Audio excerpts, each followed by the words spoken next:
Hi, good morning. Welcome to the Puckheads. It is Saturday, May 27th. We are just a few days away from the Stanley Cup Final, but when you view this, I think we'll be right on top of it.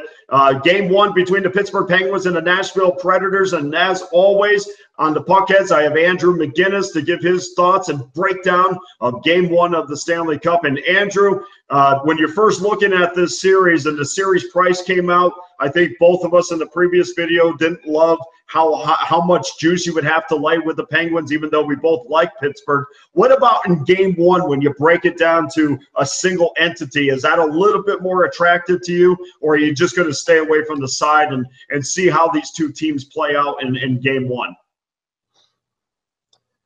Coming into the Stanley Cup Finals, I'm really excited. I think it's two really good matchups. I think this is two teams that are kind of opposite right now. This is the Nashville Predators team that is completely defensive-minded, where in the sense that their best players and almost where they revolve around, all their scoring and their opportunities are from their D-core. Whereas right now, I think with Chris Letang out, Trevor Daley not really playing too well, the Pittsburgh Penguins are kind of hurting on that end, but they're known to have the best forwards right now. So it's kind of like best forwards versus best defensemen. So in my opinion, it's really who's going to battle or win that battle.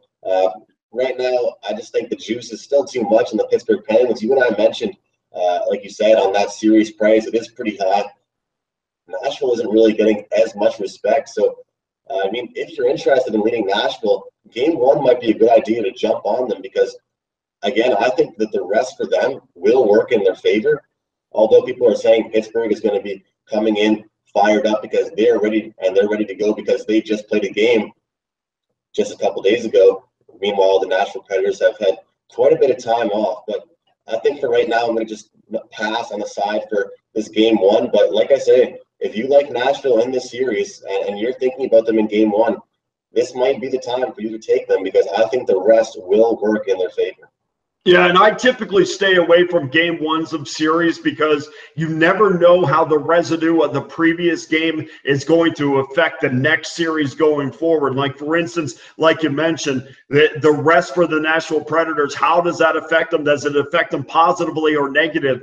Matt Murray, with all the rest that he has had, and he's somewhat fresh at this time, and even though Pekka Rinne is probably as fresh as a goaltender could be at this point, you know, let's see what the layoff does to him as well. Listen, you've got to give Nashville credit for what they've done.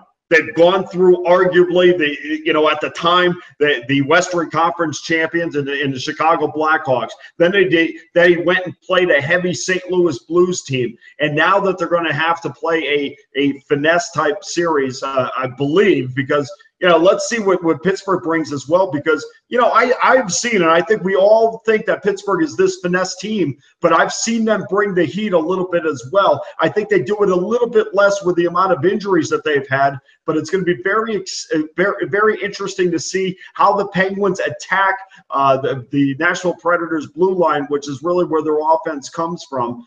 They get a ton of pucks to the net. One thing that Nashville's really good at doing is getting pucks to the net, or opposing teams getting pucks to the net, but their defenseman gets it out of the way of Pekka Rinne very quick. There's very rarely is there second and third chances in front of Rinne, and that's kind of a battle inside the battle. If the Penguins can get second and third chances in front of Rinne, I think they have the definitive upper hand as the series goes on. So let's look at the total in this, which is something I'm a little bit more interested. We have a total of 5.5.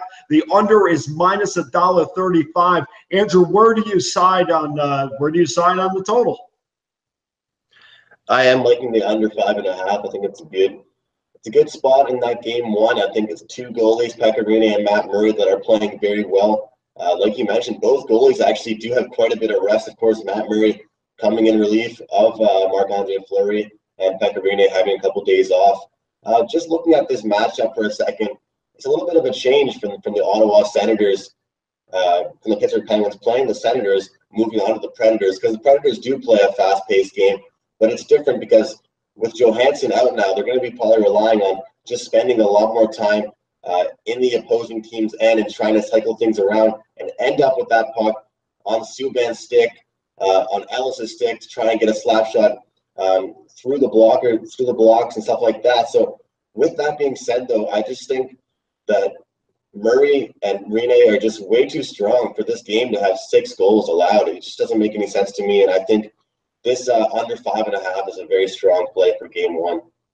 Yeah, I'm right with you on that 5.5 as well. I think you could pretty much throw out that first period as both teams are kind of going through a feeling out process. And I really like jumping on unders in game 1 because I really think it's a 40-minute game at that point. And you are obviously, the bookmakers like that as well because you're going to have to lay a little bit of a little juice going in. I'm happy to see, honestly, I'm happy to see a 5.5 because these 5s are killing me. I spend 3 hours of my day, and then at the end of the game, it's a push. I mean, the majority of these games are pushes, so we know at 5.5 that we're not going to get a push in this one. So you're going to go with Pittsburgh in game 1, and you're also going to go with the under. Is that accurate? I'm on the under, absolutely, and I will take. Oh, no bet on game 1 on the side. No bet. I'll pass on the side, yes. But I will okay. Power plays are going to be crucial in this first game 1. So if you're looking to bet the over, it might even be a good idea to bet it in game because, like you said, Dana, the first periods really often decide what the over is going to be like for the rest of the game. So if you notice that this first period is really starting off slow and these teams are really feeling each other out, it's definitely a smart idea to hop on there and pounce on the under. Yeah, and also, honestly, I think that Pittsburgh is playing extremely well offensively. I thought as the game went on, as the series went on against Ottawa, in a series where Ottawa was supposed to suffocate Pittsburgh as it went on, I think it was kind of the opposite. I mean, we looked at Ryan and Broussard and MacArthur in Game 7, and they were almost a non-factor. And I thought Pittsburgh just said, look, you know, we're the better skating team. Speed does not always mean that you're faster. Speed just means that you are in the right place at the right time, which we saw last year against San Jose in the Pittsburgh Stanley Cup Final. Pittsburgh was the faster of the two teams, but they were also in position a lot better than the San Jose Sharks were. So there you got it.